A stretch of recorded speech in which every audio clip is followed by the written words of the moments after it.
Guys, क्या आप जानते हैं कि इंडिया के पोखरण में जो न्यूक्लियर टेस्ट किया गया था उसमें काफी मात्रा में प्याज का इस्तेमाल किया गया था। लेकिन क्यों, आइए जानते हैं। इंडिया ने जो न्यूक्लियर टेस्ट किया था वो नागासाकी और हिरोशिमा पर गिराए गए परमाणु बम से 4 गुना ज्यादा पावरफुल था। न्यूक्लियर टेस्ट से पहले एटॉमिक बम को सैंडविच के फॉर्म में रखा गया था, यानी कि पहले ढेर सारी प्याज की परत बिछाई गई, उसके ऊपर एटॉमिक बम को रखा गया और फिर से उसके ऊपर ढेर सारा प्याज को रखा गया। साइंटिस्टों का ऐसा मानना है कि जब भी कोई एटॉमिक बम फटती है तो 3 प्रकार की किरणों को रिलीज करती है।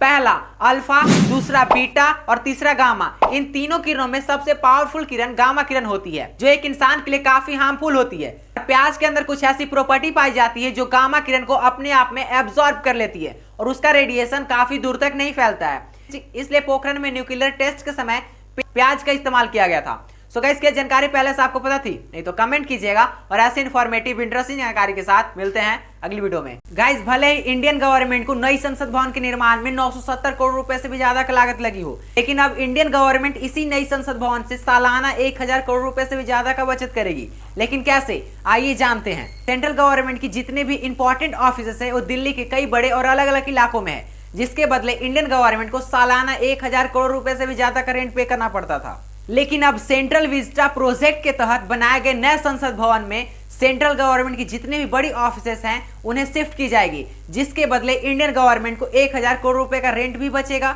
और दूसरा सबसे बड़ा फायदा ये होगा कि हर डिपार्टमेंट के बीच कोऑर्डिनेशन बढ़ेगी। बाकी गाइस, संसद भवन की इस नई फैक्ट के बारे में पहले से आपको पता था? नहीं तो कमेंट कीजिएगा और ऐसे इन्फॉर्मेटिव इंटरेस्ट जानकारी के साथ मिलते हैं अगली वीडियो में। स्विगी और जोमेटो दोनों में बेस्ट कौन है, आइए जानते हैं। करंटली जोमेटो पे 3 लाख से भी ज्यादा रेस्टोरेंट रजिस्टर्ड है, वहीं स्विगी पर 1.7 लाख रेस्टोरेंट रजिस्टर्ड है। इतनी बड़ी नेटवर्क और अलग अलग वेरायटी की वजह से जोमेटो को काफी ज्यादा प्रॉफिट होता है। वहीं स्विगी अपनी पूरी सेल 2300 करोड़ की करता है, तो जोमेटो अपनी पूरी सेल 4200 करोड़ रुपए की करता है। फिर भी ये दोनों स्टार्टअप लॉस में चल रही है। बट साल 2022 के बाद जोमेटो के लॉसेस कम होते जा रहे हैं, वहीं स्विगी के लॉसेस बढ़ते ही जा रहे हैं।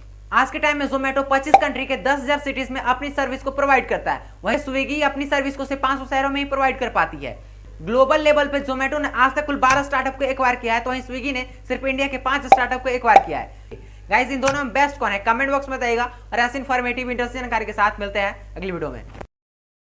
आज के टाइम में टेस्ला लगभग हर देश में सेल की जाती है सिवाय इंडिया में छोड़कर। इंडिया में टेस्ला न आने का सबसे बड़ा रीजन है इंडियन टैक्स। अगर आप 30 लाख की कोई कार विदेश से इंडिया में इंपोर्ट करते हो आपको 60% का टैक्स पे करना पड़ेगा। बट अगर आपकी कार कीमत 30 लाख से ऊपर हुई तो आपको 100% का टैक्स पे करना पड़ेगा। और टेस्ला की शुरुआती कीमत 35 लाख है और इंडिया में टेस्ला आते आते 70 लाख की पड़ेगी और इतनी ज्यादा हैवी इंपोर्ट ड्यूटी भरने को कोई तैयार नहीं है। इसी का सोल्यूशन इंडियन गवर्नमेंट ने निकाला। इंडियन गवर्नमेंट ने टेस्ला कंपनी के ओनर एलोन मस्क को बोला कि आप अपने फैक्ट्री को इंडिया में लगाओ और यहीं से मैन्युफैक्चर करके सेल कर सकते हो, आपको टैक्स कम पे करना पड़ेगा। एलोन मस्क ने सीधा मना कर दिया। उन्होंने कहा कि पहले हम अपनी कार को बेचेंगे, उसके बाद फैक्ट्री लगाएंगे। अब गाइस, दोनों में से सही कौन है, इंडियन गवर्नमेंट या एलोन मस्क? कमेंट बॉक्स में बताइएगा और ऐसे इन्फॉर्मेटिव इंटरेस्टिंग जानकारी के साथ मिलते हैं अगली वीडियो में।